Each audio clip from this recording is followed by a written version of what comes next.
All right, here we go. Coach EL podcast with the special guest for today, the head coach of the New York Alliance, Mhm. Coach Troy Tomlin. How you doing, sir? Pretty good. How you doing? I'm very good. Like I said, I'm a little warm here. We're starting to heat up here in Australia, but I'm doing really well. No, we're pretty cold Um, here. it's quite the opposite. That's how it Yeah, works, eh? So, Coach, the I from what I try to say when I'm talking about the Lions, it's always the Braunschweig Lions, right? And I just right, wanted to say that again. I was like, no, it's the New York Alliance. There's a right. whole story that's connected to that as well, right? Well, yeah. I mean, the way I understand it is it. I wasn't here when that happened. It was ran by. We used to call it the market team or whatever it was, and so it all ran through the club system of it. But I believe it was in sometime in 2010, 11. I'm not 100% sure. That then there were some issues with either the person who had bought the rights to the name, and then he was out, and then so he took the name with him, and basically if you called him by that name, he would sue for money and so forth. So to alleviate that, they New Yorkers stepped up and said, "All right, we're gonna oversee everything as far as the management of everything. When it comes to spreadsheets, budgets, and things of that nature, and we will go by the name of the New Yorker Lions here in Braunschweig, Germany." So, Mhm. um, so that's basically how it came around, as far as I understand. Like I said, when I came here in November of 2012 to really be back for the first season was 2013 on my second round on this.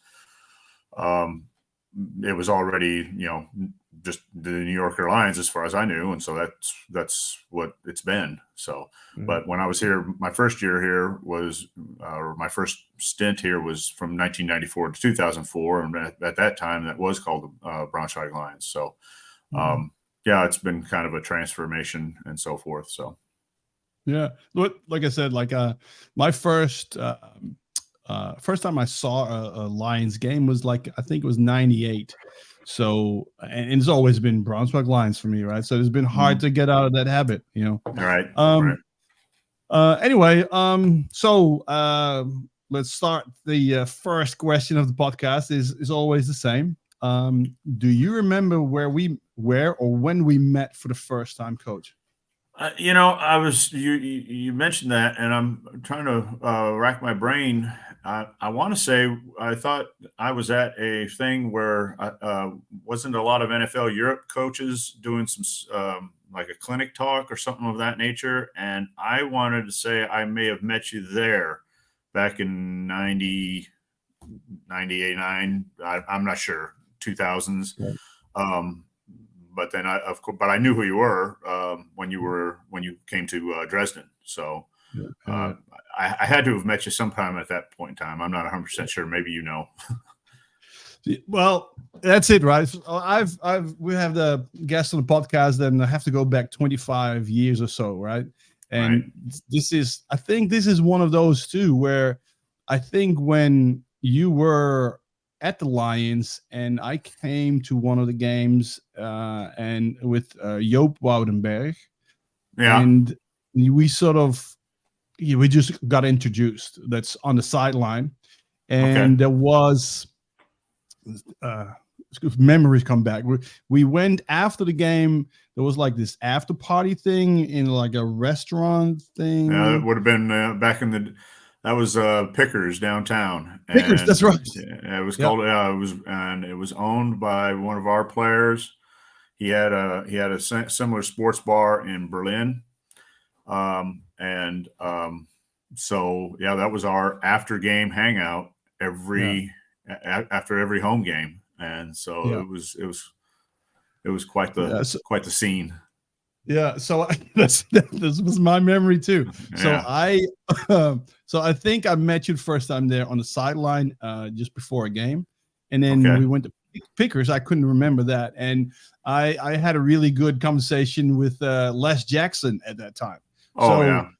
that was 98, 99. I Oh, think very it was well. 98. It was probably right around that time. Yeah, because Les was, I think, played here until I want to say 2000. I Yeah, want that's roughly so. So I would say it was probably. I think his first year here was in either 97. No, his first year here was in 96.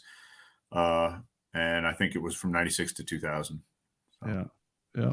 Yeah, so like you have to start thinking about that. Like it was a fun night because the game was end.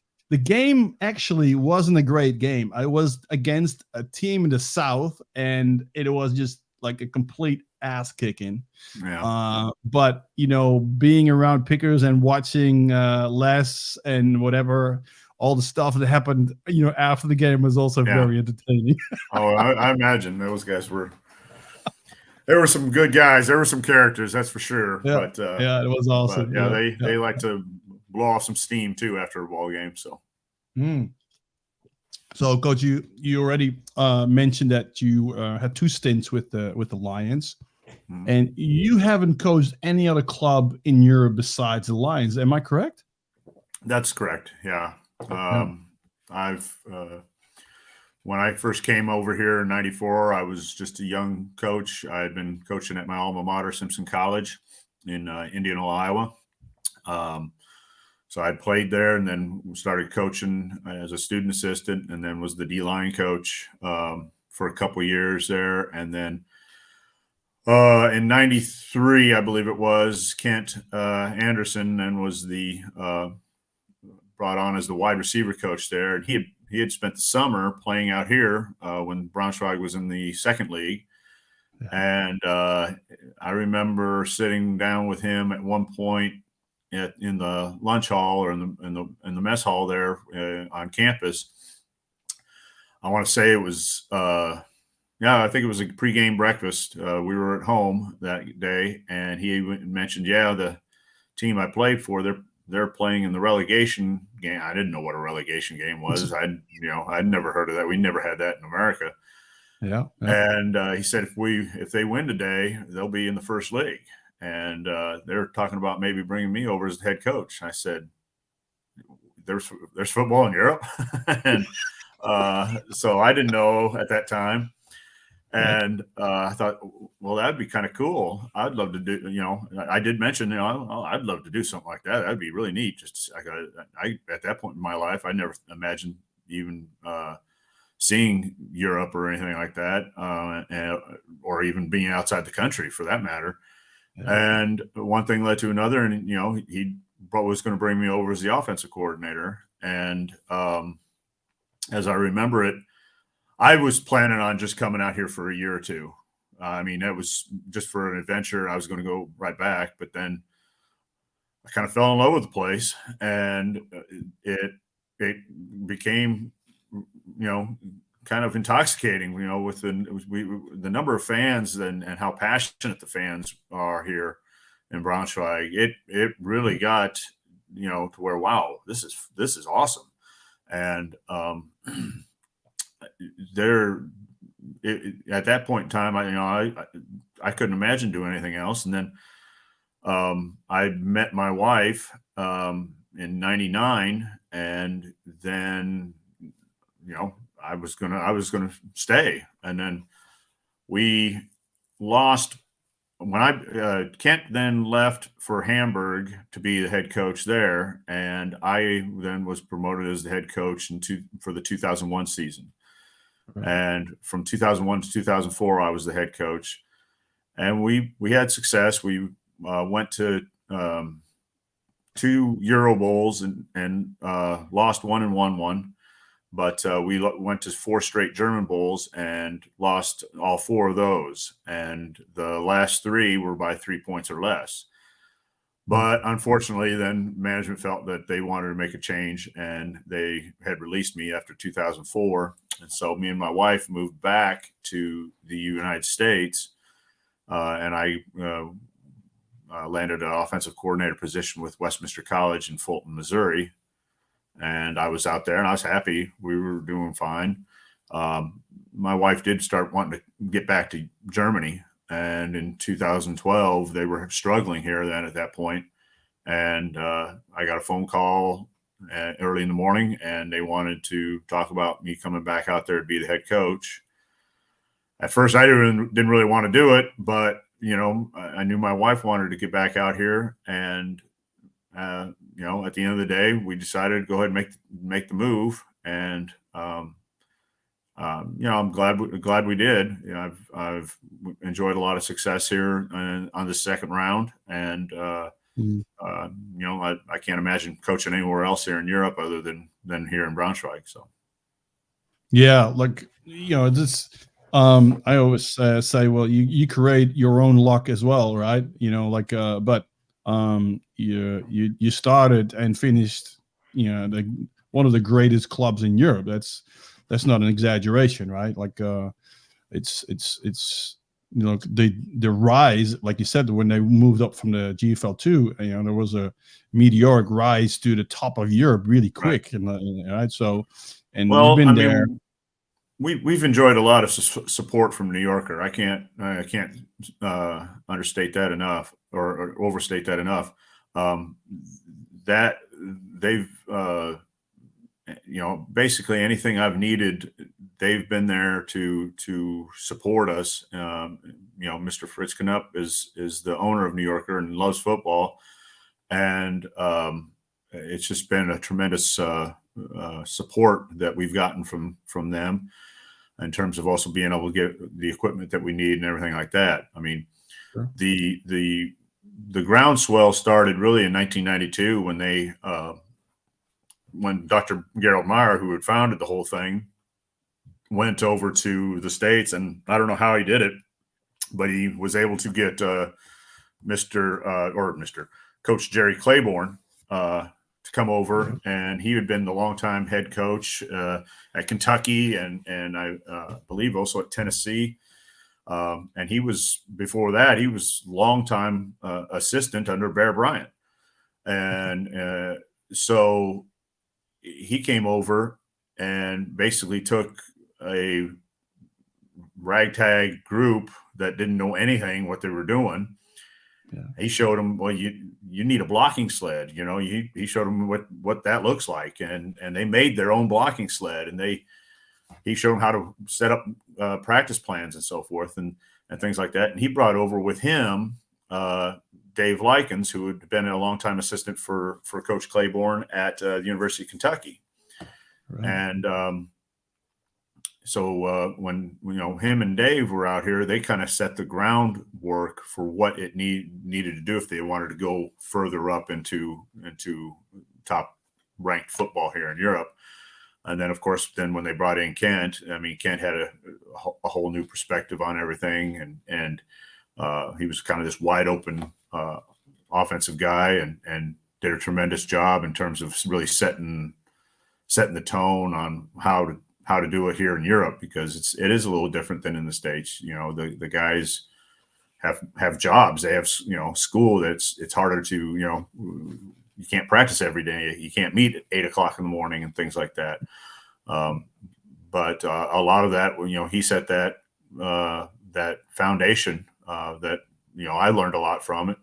And then, of course, Dave came in again, and I learned a ton of football from him. I mean, not just defensive football, but special teams.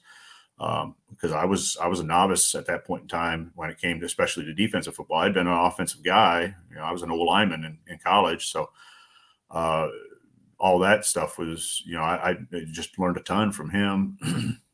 And so the second time around, when I came over here, I definitely wanted to get Dave on board if he was available. And when we got him in 2013, I remember turning to my wife and said, well, okay, now we got a shot, because it wasn't about just making playoffs, we would have a legitimate shot at making a run at this thing. So, that's been kind of the story as I've seen it with the rise of this program. So. Yeah, sure. Like there's been some big names that came before you that build a foundation. Marcus Grahn, obviously, who told me about Coach Claiborne, how he was influential in his starting of football as well. So yeah, very good. Marcus did a tremendous job here. So and he's done a tremendous job out where he's been at. So yeah. Well, you mentioned Kent Anderson, Jerry Claiborne. We just come up with Marcus Grahn, Coach Dave Likens. Dave Likens that you just mentioned. I mean, they're all influential people in football for a long time. So yeah. Now talk about success with the Lions. Pain in my butt that I still have is that quarterback you had for a few years there in Braunschweig. Oh, Casey. Casey Terrio, he was amazing. He was something. That was a situation that just kind of fell in our lap. I mean, we started the 2013 season with Jose Moeller, a good quarterback out of I believe it was South Dakota State. He was there, a part-time starter there the year before they became a national powerhouse. I mean, they were close the year he was there, but then that was his senior year though. So then we brought him out here, and he did a fine job. He's a good quarterback, but that year started off with, we played our second game of the season against the Hamburg Blue Devils in Hamburg, and in one game, I think we lost 3 of our starting 4 defensive linemen to knee injuries. I mean, it was just crazy. Wow. And then in the third game of the season, we played Dusseldorf, and Jose runs it in for a touchdown. Nobody around him, just kind of made a little, really a hard cut, but just kind of planted with one knee and blew his knee out. And it was the dangest thing I've ever seen. And so now we don't have a quarterback. Our defensive line's decimated. And we got into contact with Johan Schnee, I believe it was, who happened to have, he was doing a little bit of agency work and stuff. And he said, well, I got this guy here, take a look. And he sent us the video, and both me and Dave took a look at it and was like, oh my God. He wants to do that. And he wanted to do it. So I got on the phone with him, and we talked for a little bit, and we brought him out, and the rest is kind of history. He was real great to work with. I mean, what I liked about it wasn't just his ability on the field. We could sit in this room and go on the whiteboard or look at film, and we'd bounce stuff off each other. And, sometimes he'd come up with some ideas. I'm going, gosh, I don't know, Casey, that sounds a little unrealistic. And then, we'd come back and forth, and well, what about this? And then, that's how we kind of formulated game plans. And then I got to a point, when he first came out, we had hired him after that third game, but he couldn't get out there for our fourth game, which was against Kiel, who had just been to 5 straight German Bowls. So we were playing with Mike Fries, our German quarterback, in that game. And Coach Likens did a tremendous job and basically shut him out. I mean, the only score they had in that game was because we threw a 99-yard interception for a touchdown. And we win the game 9-7. And then we play Dresden in game 5, and Casey's there. He's had 2 practices, and we're kind of going through, he knew maybe 35-40% of the terminology of what we were using up to that point. And we were making stuff up on the run. I mean, because he would have to use the generic terms. Hey, run a corner. Hey, stuff like that. And somehow, we won the game 24-17. But as he got into the system and the terminology, it got to a point where I could trust him to basically call the game if we needed to. If we wanted to go really fast tempo, instead of signaling it in or anything like that, I could just tell them, all right, this is what, listen, we want to mix it up, run and pass, or we got to move fast. Let's get it down there. Or if this is 4-minute situation, hey, let's keep it. Let's take the air out of the ball, but go fast but slow. Is what I even say. We get up there fast, get them lined up, and then we maybe go with a hard count or stuff like that. So, he was a tremendous. It was like having your offensive coordinator out on the field, is what it was. Yeah. So that's what made him really special. Yeah, like you said, like the guy was unbelievable on the field, and from all accounts, it sounded like he was a great guy as well. Yeah. Oh, great guy. Yeah. Moving forward, Coach. Just 2023. Obviously, that's not Lions football. If you're not playoffs, German Bowl. I'm sure you've evaluated the season. What happened? Oh, well, I mean, I went back to the defensive side for this year. Something I hadn't done in almost 20 years. I thought we had a really, really good team. I mean, the two of the teams that I think that I've had here, and with all the championships and stuff like that, but we had a really tight group in 2016 in terms of, I said 3 teams. 2016 was a really good team in terms of chemistry, and just, you can tell when people are just, really love each other and fight for each other and stuff like that. Then in 2019, that was a tremendous group. One of my favorite teams in terms of just how we probably had no business really winning it that year. I mean, we were good in some ways, but in other ways, we couldn't do some things that we'd been doing in the past. But we were a different team. We were almost a run first team that year, but boy, those guys fought hard. And this team this year was the 23 team was one of the tightest groups I've ever had that, I mean, really worked hard. I've had teams where, even when we won it with this guy, I don't know about this guy's more worried about his stats than he is about winning. So things like that. And I didn't really see a lot of that here. I mean, in this year, I really liked this group. So in the first game against Potsdam, that was probably all my fault more than anything. I think we were doing a little bit too much on defense, trying to stop their run game. And we ended up, when you looked at the film, we were not gap. We didn't have any gap integrity. We had a couple times where guys missed the call. And so we got 2 guys in the same gap and you get gashed. And we had them in a number of times where we had them in 3rd and 4th and long, and then they still converted where we make a mistake. So, I looked at that and I felt like, well, okay, we're overthinking stuff here. And so we had to take a step back and reevaluate that. And I thought we got better because of it. And then, unfortunately, against Munich, our starting quarterback gets hurt. It was a bit of a misdiagnosis. At one point, they said, oh, he'll be back next week. And then all of a sudden they said, oh, it might be more like 3 or 4 weeks. Well, that's a little late to let me know now. So we bring in another guy, Joshua Cartwright, but he gets here on a Friday, the day before we're supposed to play in Dresden. So, we tried to do some things there, but we did some things offensively that I didn't really like what we did, where I don't think we were putting our best players in the best position to win the game.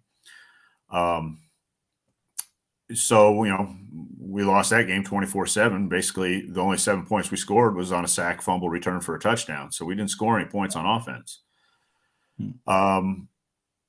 And then there was a situation where I basically had to let the offensive coordinator go. Just it was a situation off the field that you can't cross that line. And I said, well, we can't work together then at this point in time. So then I was basically running everything. I was doing it. It was a one-man show at that point in time.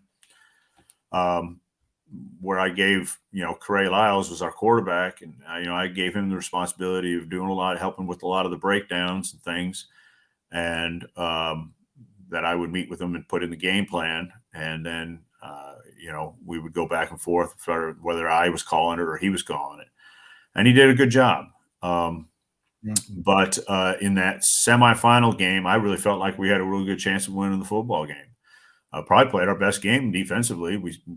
Potsdam's very explosive offensively. They've done a tremendous job there. But we stopped them 5 times on defense. I mean, we had 3 takeaways and forced 2 punts.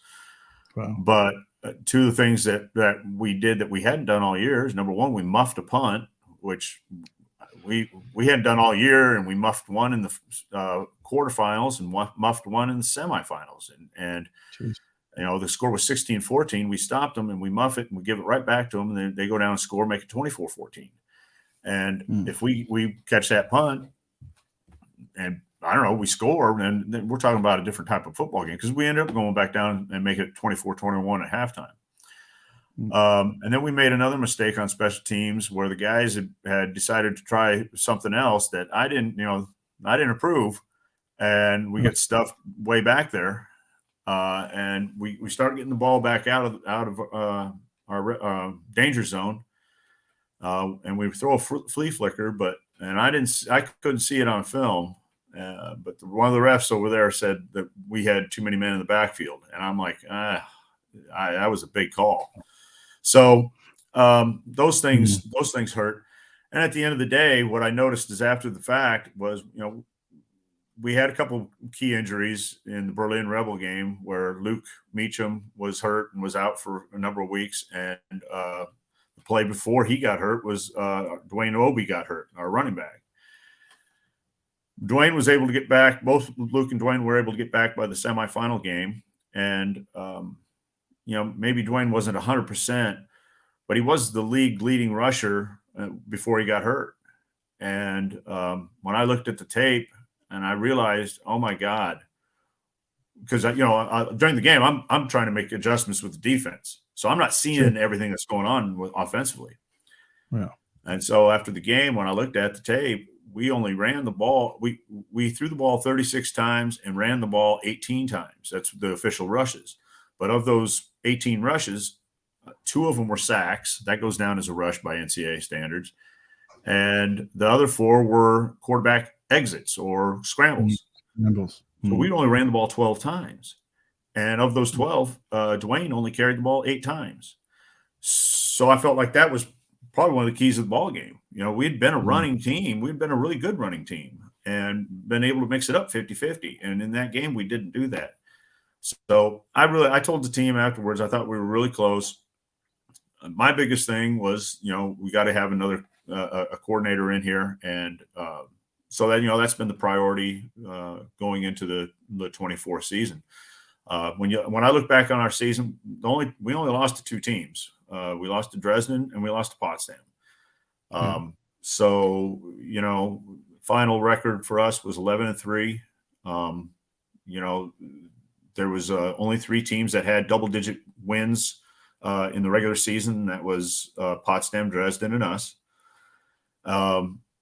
So at the end of the day, we were close, but little mistakes here and there, and that's not having enough firepower, coaching-wise, I think, kind of held us back. And so that's where we're working right now on, and we've got a good head start on 24.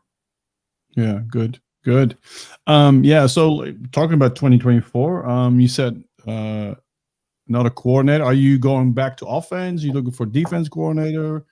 I have my guy that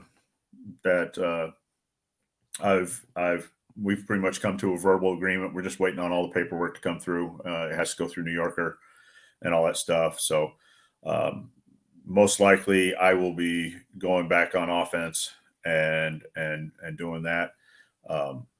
So we'll probably announce that probably not until January though. Oh, okay. He's under contract. Is that what you're kind of saying, or? No, it's just the timing on everything. Right.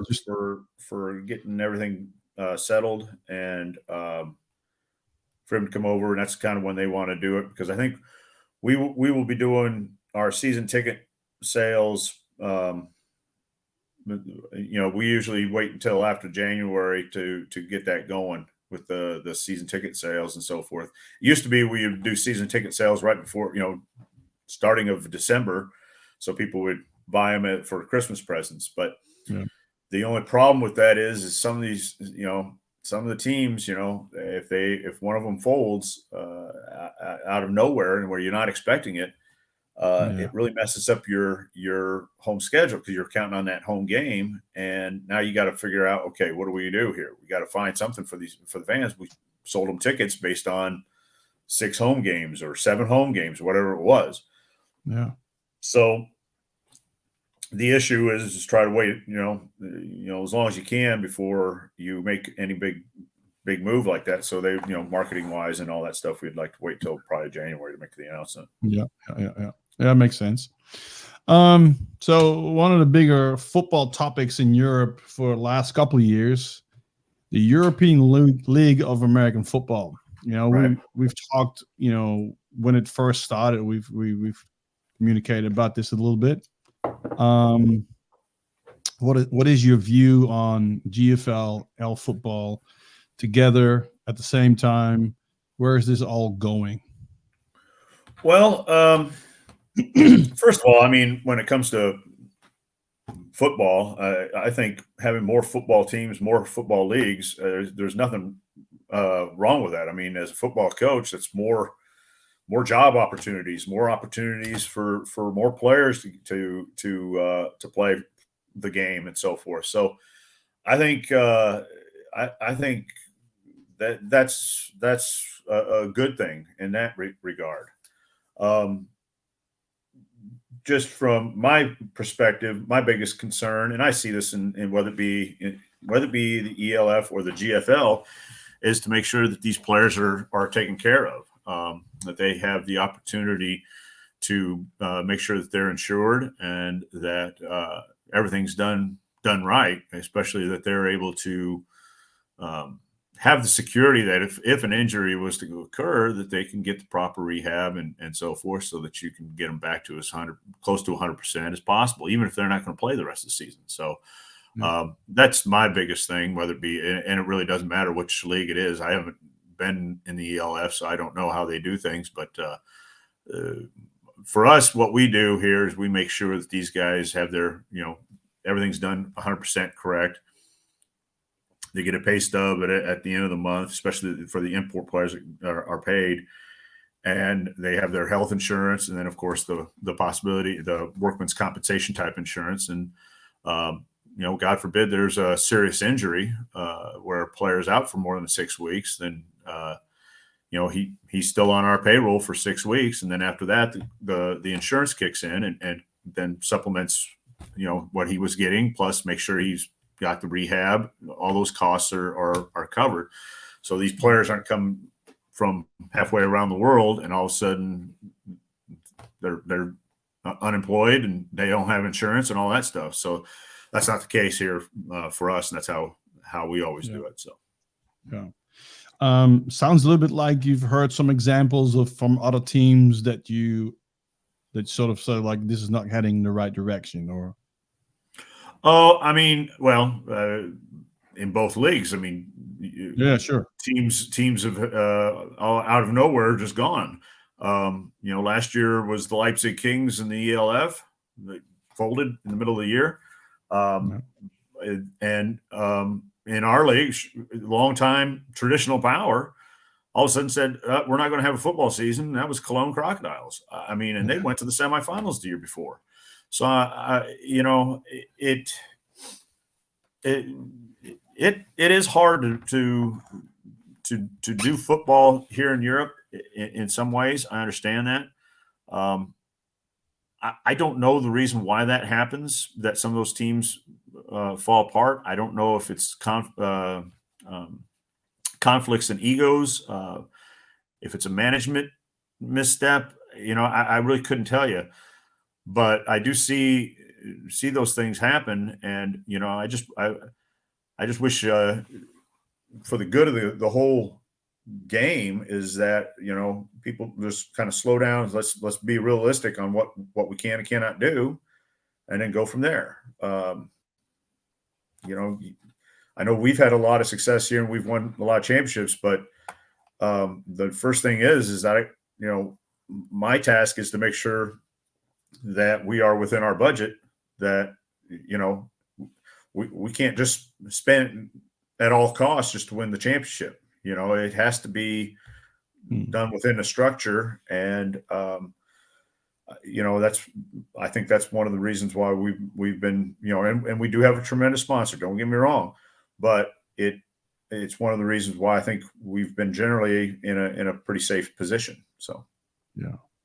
Well, I think, you know, there will be multiple reasons why teams fold, right? If mismanagement, overspending, you know, what egos get involved, you name it. It's never, I guess it's never just one thing, but if you run a really good organization and you have, you know, you're dotting the I's and crossing the T's, then it will be much harder to get into a position where you just guys like, well, we got to fold up our tents, you know. But yeah, I mean, that's for sure, and God knows why. Like I said, I don't know why some of those times it's happened. Sure.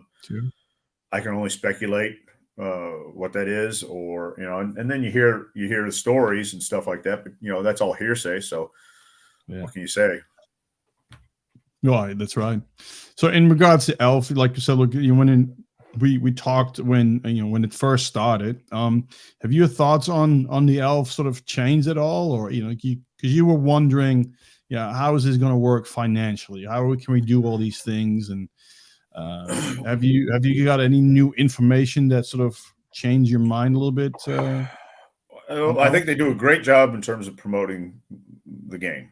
I mean, they're on TV, they're on Instagram and stuff. I think they do a really good job with that, no doubt about it. My biggest question, and this is also where, you know, I had a question within the GFL, and I like in the GFL that, you know, the North-South games. Okay, I mean, it's kind of cool. I think, you know, this year we played Schwabisch Hall at home. We were slated to go play Munich at Munich. And then this year we had actually two more South games because Cologne did fold. We had to take their two South opponents to make sure everybody was kind of on the same number of games, if you will. So that's why we started the season playing in Straubing, and then also played Allgäu at home because we weren't supposed to be matched up with them. So I like that aspect of it. My thing is we just came out of COVID, and then the Ukraine war starts up. And that, of course, inflation is is out rampant right now. And of course, gas prices are way up. And now you want us to travel these extra long distance travels, including probably hotel stays. Well, financially, that puts tremendous stress on the budget. And for me, we are able to absorb that. We're able to take that. But there's a lot of clubs that can't, or it's a struggle. Or so if you can't stay overnight, what are you going to ask these guys to do? Jump on a bus and travel 8 to 10 hours, go play a game, and then travel 8 to 10 hours back after that game? So I don't know, you know, the real logic behind that. I understand why we're doing it, and I'm all for the game itself, but the costs that are incurred by these clubs, I think, has to be analyzed. And, you know, when Elf started up, I'm seeing a team there's in Barcelona, and then they, you know, Poland, and then at one point was in Turkey, and I'm thinking, how's this going to work? I can't even imagine the amount of cost on that. So, and then the other one was I've heard from a few players, you know, the Sunday games when they have to travel 8 to 10 hours, you know, they don't get back until Monday morning, you know, at 4, 5 o'clock in the morning, and they're either going to have to go to work or go to school. You know, that's a tremendous load. So, I guess that would be my biggest thing, is that generally what we would do in a small college program is you usually try to have your conferences based off of location, Yeah. because Yeah. at the college level, that is the biggest concern, is cost. They want to have college, provide the student athletes the opportunity to play ball, but the head coach usually, along with the athletic director, is responsible for the budget. Uh, he's got to analyze, okay, how much is our travel this year going to cost us? So if they're playing in a conference, in the conference I played in when I was in college was when I was at Simpson College in Indianola, Iowa. I believe I stated that before. That was the Iowa, and it still is, the Iowa Athletic Conference. Every team in that conference is in the state of Iowa. It's doable, and so that'd be my biggest thing, is that we're talking about teams folding and these extra costs that are incurred. Is that always the smartest thing to do? Is then add more to the strain on the budget. I don't know how they do it in the ELF. I'm not in that league, and it seems to be working. I mean, they're dealing with the problems that they have, same as the GFL, in terms of like I said before, one team fold here or another team's in trouble here. I don't think you're going to be able to avoid that no matter what you do. And it's part of the growing pains, I would assume. I would have to assume. But like I said before, they also have teams that are doing it right. I mean, I look at teams like, there's Vienna, there's Innsbruck, and then there's, of course, the Rhine Fire. I mean, good Lord, they did a tremendous job with what they've done in terms of number of fans and stuff like that. So there's good, and there's going to be the weaker ones that are going to struggle, I think, and no matter what you do, whatever league you're talking about, even the NFL. So, sure. Like how do you see the because there's only a handful. There's X amount of players, right? Now, more teams, you need more players. Now, the way I understand it, they're going in the ELF. They're going to have less European players next year. So that does mean they need more Germans. In Germany, they need more Germans to play. Well, where these players come from, we all know this. They come from the GFL. Have you seen an impact on your quality or quantity of your players since the ELF? Excuse me. I think especially maybe in the first year that they were out, I think there was maybe some here, some there. It was, honestly, this year I felt like we had a really good group that came in. Guys were interested in playing good football and didn't really care about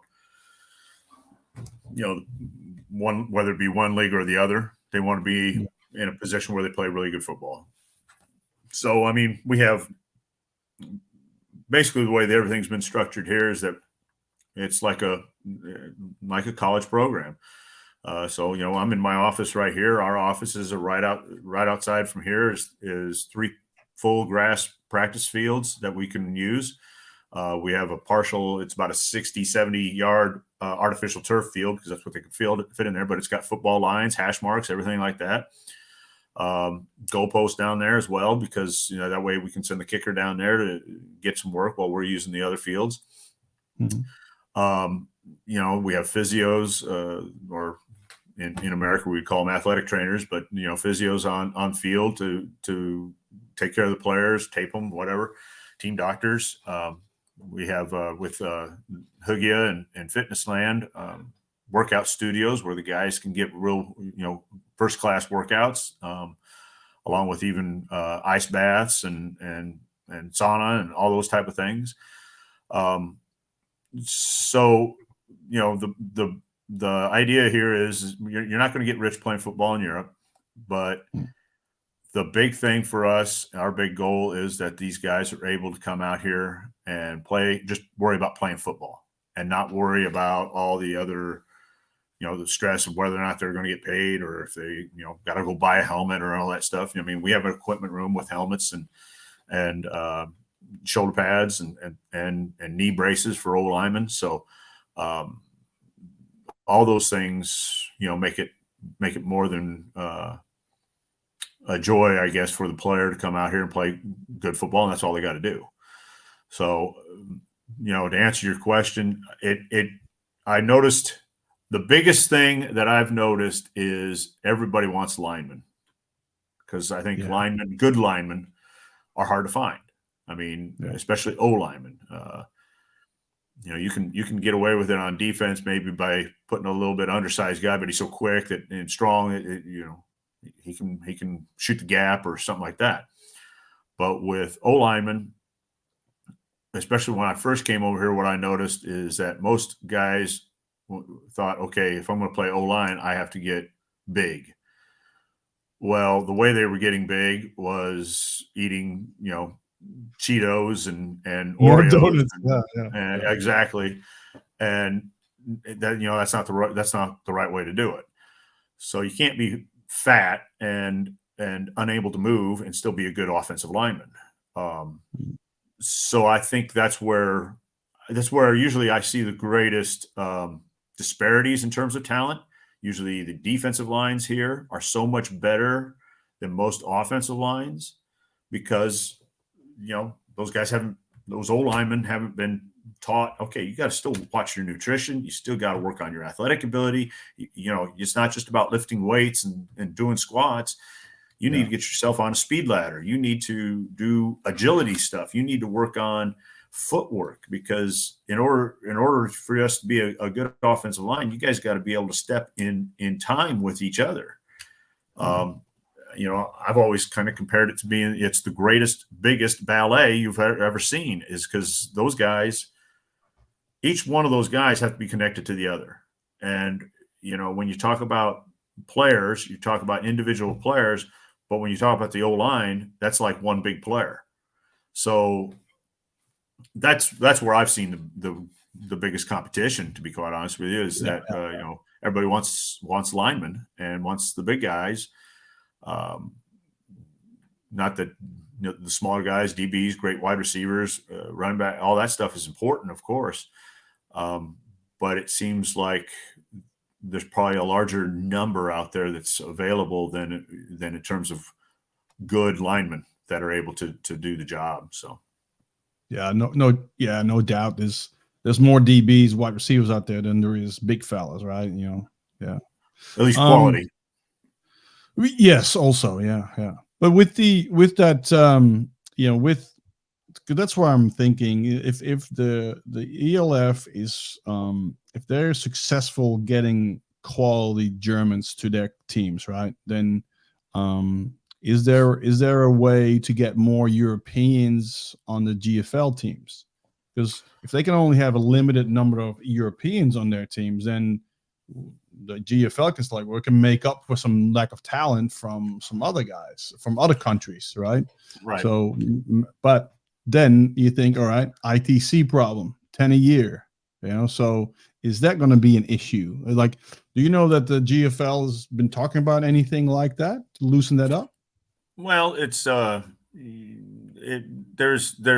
the 10 ITCs, that's true, but those ITCs do have the international transfer certificate, at least in the GFL, has a bit of a loophole in there, in the sense that you don't have to, if you sign, say, a guy out of Sweden and he's 21 years old, that doesn't count towards the 10. Oh yeah, the young guy. If anybody under 23, he that doesn't count towards the 10. Okay. And then if you signed him 1 year, or you sign somebody that played in the league from last year over to your team, that also doesn't count. So it's not as restrictive as it may sound. Where it comes into play is like if you're because you got to use them on your Americans too if you're bringing them over. But if you're bringing the same people over, then it's not so, that doesn't matter. And Sure. or if you brought somebody in that played in Germany, and it doesn't even have to be in the GFL 1. It could be 2 or 3, whatever it may be. So I think those all they don't, that doesn't do any real damage, if you will, in terms of the number of ITCs you have. Okay. And so the biggest thing I would say, you could probably bring in more Europeans and to fill spots, and you gotta account for that on your budget. My goal has always been to try to have the best local players in terms of German players. And when I say local, I would like to be in a general region. So, I mean, recruiting wise, it's from Hanover to Berlin and then, wherever else. And Traveling distance, yeah. Either traveling distance or then some of them, that like last year, we brought a couple guys in that came from Dusseldorf, around the Dusseldorf area, and they moved here. And, we got them hooked up with some jobs and things like that, or internships, or they wanted to go to school, so they helped them get into the university and all that stuff. And so I think that has been a key factor in what we do here, along with our second team does a really good job in terms of the way they. You might have a new guy here shows up and he's never played football before. That's where he's going to learn how to get into a stance and do things like that he needs to do. And then every once in a while you find a diamond out there.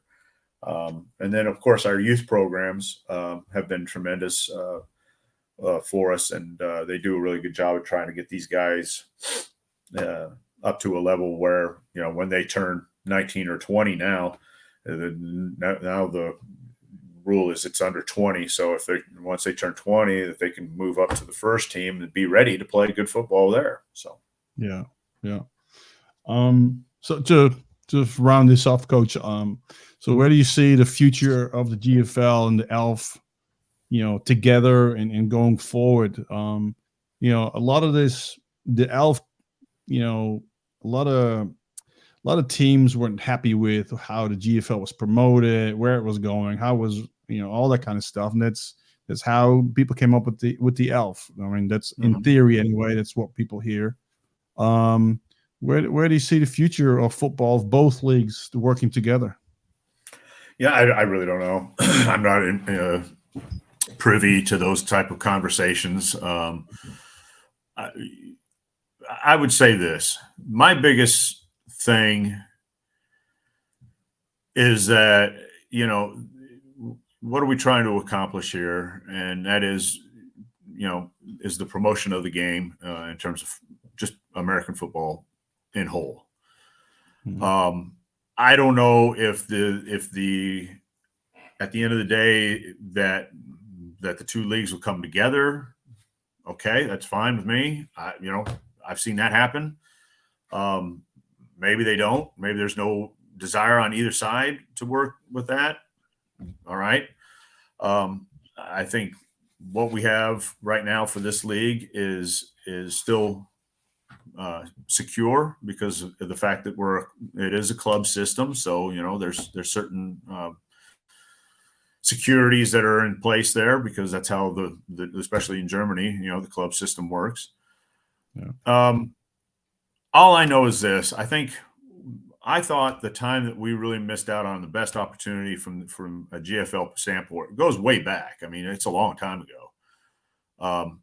When we were in the German Bowl and Euro Bowl in 1999, we played Hamburg Blue Devils. And I tell these guys, I tell you, we had 30,000 fans at those games. When we took the bus, we went to both games were in Hamburg. We took the bus from Braunschweig to Hamburg on the day of the Euro Bowl game. And I can't tell, it was like when I grew up in Nebraska. You would drive to Lincoln to go see a Nebraska Husker game, and people were on the highway with flags, go Huskers, all this stuff. Well, we're driving up to Hamburg, and on overpasses, it's "Go Lions," beat Hamburg, or just stuff like that. And we get there, and the stadium is full on both main tribunas. The curves have actually some stragglers, some fans there too, Oh, yeah. and it was crazy. And so we win the Euro Bowl, and then I remember we played them again in the German Bowl, and we win just a nail biter. We win by 1 point, 25-24. And I remember Dave was coaching with me at that time. I was the defensive coordinator, and he was the DB coach, but he was really basically the co-coordinator because, I mean, he like I said, he's the best at it. And I remember we were sitting on the bus getting ready to go back to Braunschweig because we were gonna have a party there at Pickers and celebrate the championship. And he turned to me, he said, "Boy, football's going to be just fine here." Yeah. And the big key was one of the things that I thought was big then was in that time frame was the NFL Europe was here in basically almost just Germany at some point, but the NFL Europe was here. And then there was the fact that NFL was on free TV. And we had kids that would show up at practice and, well, I saw this on TV. I want to play football. And you'd have, okay, well, you're going to have to go with second team. You're not ready for this. But you were getting more and more people interested. And when you get more and more people interested, you're either going to get more players or you're going to get more fans. And I really felt like, at the time, I felt like the NFL Europe was a great ally. It could have been a great ally for us as a league, that we could have got together, and they wanted help. But too many people at the top in the main league or in our league, and at that time it wasn't GFL, it was Bundesliga or whatever, but felt like, no, they're competition and wouldn't work with them. And I think that's where sometimes, we got to let go of some of that stuff and find a way to, hey, what can we do to make this, bigger than what it is right now?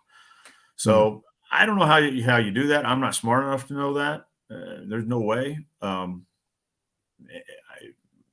got to worry about, building my team and going from there. I don't have the time to do all that other stuff, but I would just say, dialogue and to talk about it and try to find a common ground. Yeah, can't be bad. No, you're existing together. Yeah, that's already just fact. Well, I think the next thing is not just being existing together. You got to be in a situation where you work together to get the most out of it for both, right? Right. And here's my suggestion I had. GFL champion, ELF champion of Europe. Yeah. 2 weeks later, something like that. So it's AFL. Cool.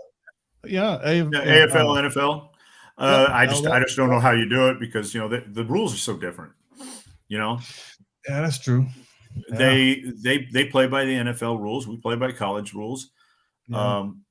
The way the league has done it, their kickoff is much different. They don't really have the same type of kickoff as a traditional football has. They've changed it. I think I saw the same thing being experimented with in the XFL. Correct.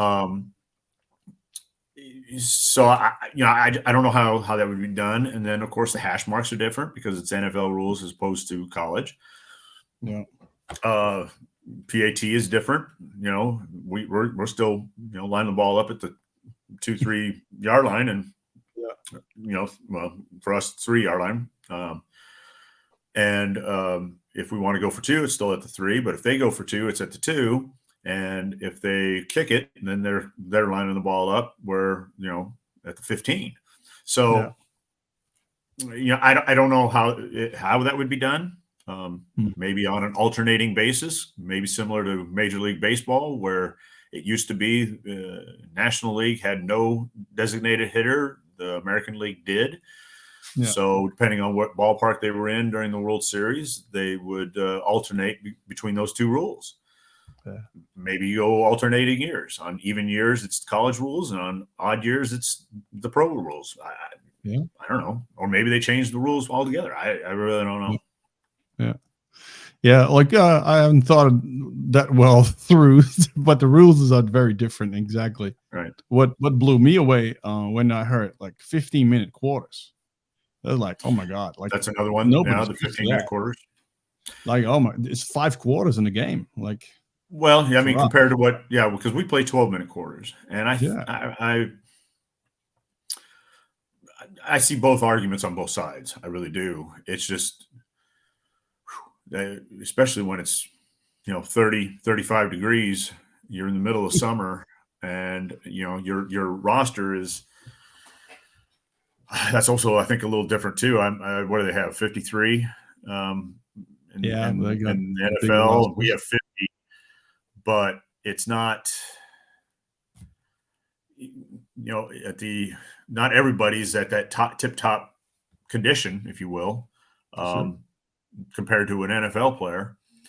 So I don't know. I mean, maybe we find a compromise there and we go 13-minute quarters.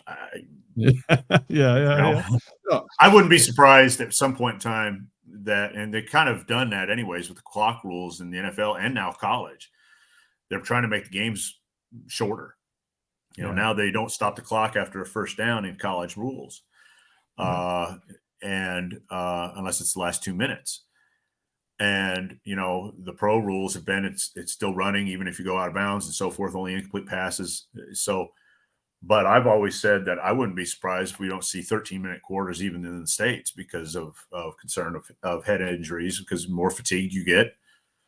Sure. Then there's a chance of bad technique. It's usually the bad technique that causes a lot of those issues. So, I don't know. We'll see. Yeah. Well, like you said, I am definitely not smart enough myself either to figure all that stuff out. I have some ideas every now and then, and I like to talk about it here. But one of the things that I talked to some of the players about is in the elf, is that when they first got into those games and they realize, like, you go like, what quarter is it? Like the game was taking so long. Like, is this like, that is something that you have to get used to, and you have to get conditioned in a lot better ways than that. And so, but look, I agree. I'm sort of pro football, whatever you call that, GFL or ELF, whatever it is, more opportunities for people to play, to coach. I think it's a good thing, but I do see that some kind of communication and rules. So how do we coexist?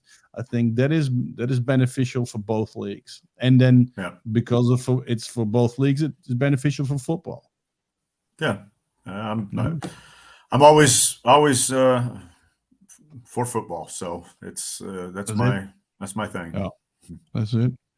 I think that's a good line to always for football is a good line to finish up on. What do you think? Okay. Oh, that's fine with me. So yeah.